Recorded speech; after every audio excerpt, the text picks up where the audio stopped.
Did you hear? Our first stop was effing Effing amazing. amazing.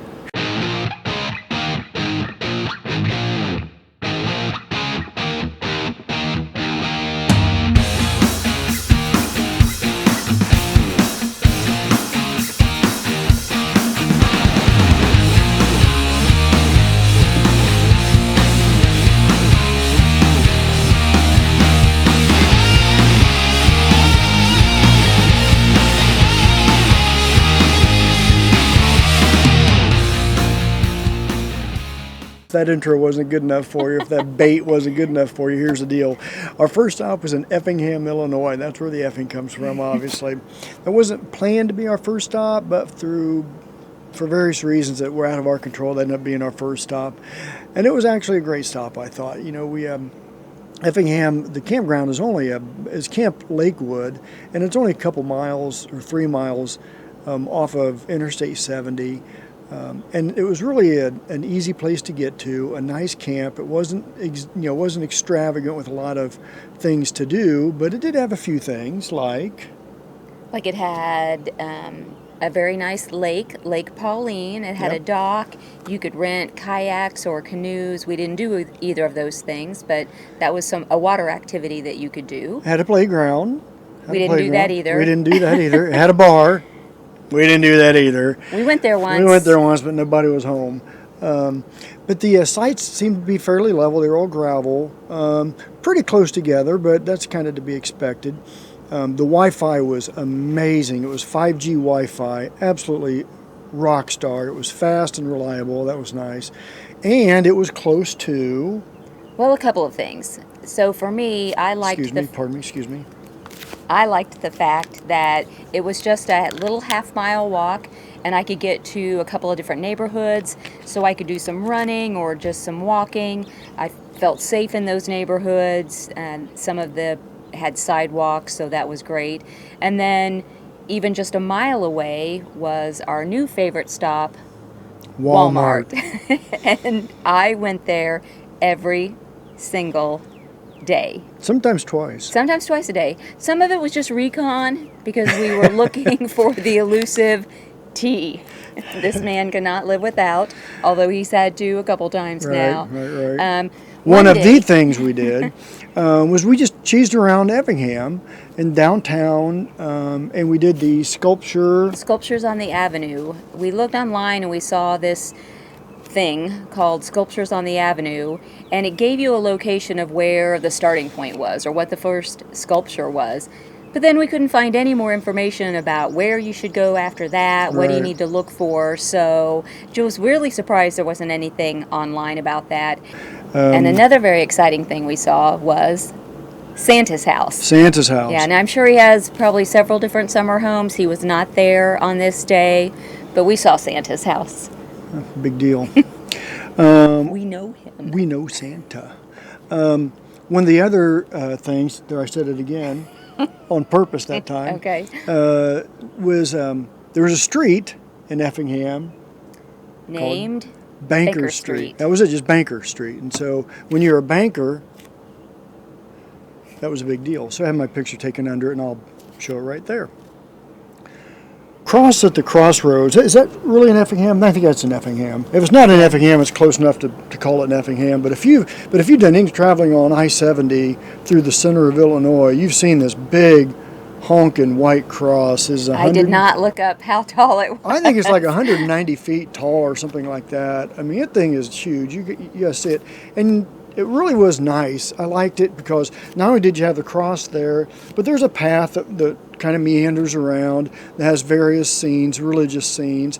And then around the cross itself are 10 plaques. Each plaque has one of the 10 commandments on it. And then I went back a couple days later at night to do some night photography, and I'll put a couple of those pictures down there as well. And that was fun. I enjoyed doing that. And the thing that surprised me about that was I, as well, have driven past that on the interstate several times. I didn't realize that there was anything else there. You know, the visitor center, those plaques, all of that. So if you're ever in Effingham, you have a few moments just to drive to that cross to see the other things. Super easy to get to. Yeah, very easy to get to. We Which also one? went to the Ballard Nature Center. Right, Ballard Nature That's Center. just a short drive from Effingham as well. Great little park.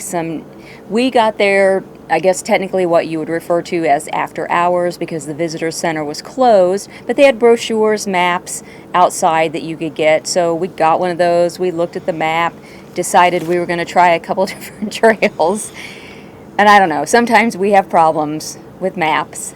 And sometimes maps suck. Yeah, sometimes it's just the map. You know, and I don't know which one it was here, maybe a combination of the both, but we were out there and we're following around this, and then you get to a sign that says, trail 1 this way and trail 2 this way, and then you look at the map and you're like, well, neither one of those trails are on the map. I don't know which one I'm on here. So, but it is, excuse me, no big deal. I mean, all the trails are pretty small or pretty short, and it was really a pretty park. I don't want to take away from the park. It was really nice.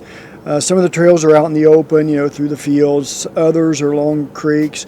Others are just in the woods, but really nice. I'd recommend it. I don't want to say don't go there because it was really nice, but I just struggled with that map. And it got hot later in the day when we were there, and I think after a while we were kind of just over it and wanted to get back to the RV.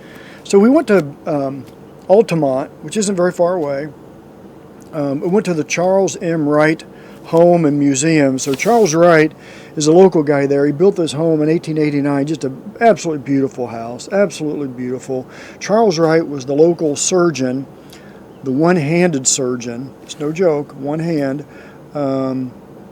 Maybe he was the only surgeon in town. When you're the only game in town, maybe you can get away with having one hand.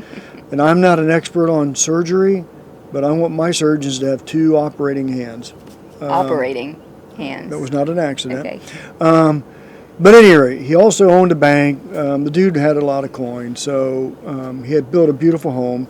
And one of the things that was really cool is that the furnishings in that home are almost all the originals. They're not replicas, the originals. And a lot of times when you go into homes like that, you're getting 1 or 2 pieces that are the original.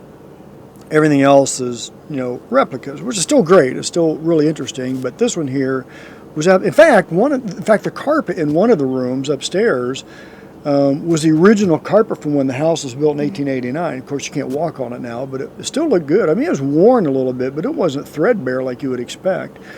And then so Charles M. Wright had a kid, Charles M. Wright II, and then Charles M. Wright II had a kid, so Charles M. Wright Three Sticks. The first 2 were doctors, the last one was an attorney, and when he died, I think in the 1970s, something like that, then he put the house in a trust and donated it to the community there. But the camp overall, Camp Lakewood overall, was a great first stop. Of course, we don't have anything to compare it to since it was our first stop, but it was right on Lake Pauline. Lake Pauline. The weather was perfect the entire time we were there. I don't feel like it ever got really hot. So our first night we were able to have a campfire. Right. Our last night we had a campfire. We would often go find different spots in the campground to just sit in the evening. One night we sat on the dock and just listened to the frogs. So peaceful. I felt like all of our neighbors were very respectful. Yep. A lot of people were there only for one night. We had one person next to us stayed 2 nights, but that was it. So we were there for 7. Yeah. But it was a nice park. I don't have anything compared to, like I said, except for the one we're at right now. But overall, I thought it was pretty good. So yeah, we definitely would recommend for sure. Camp Lakewood. And again, you can always go to any town and find something to do. It's just every town has something interesting. You can find a gem in any town. You just have to look for them and be willing to expand what you think your horizon is supposed to be of looking for some place to do something fun or have a good time at. But before you go, don't forget. There's another reminder. Don't forget. Subscribe to our channel and click on that notification bell. And we'll see you next time on Destination Changing. Oh!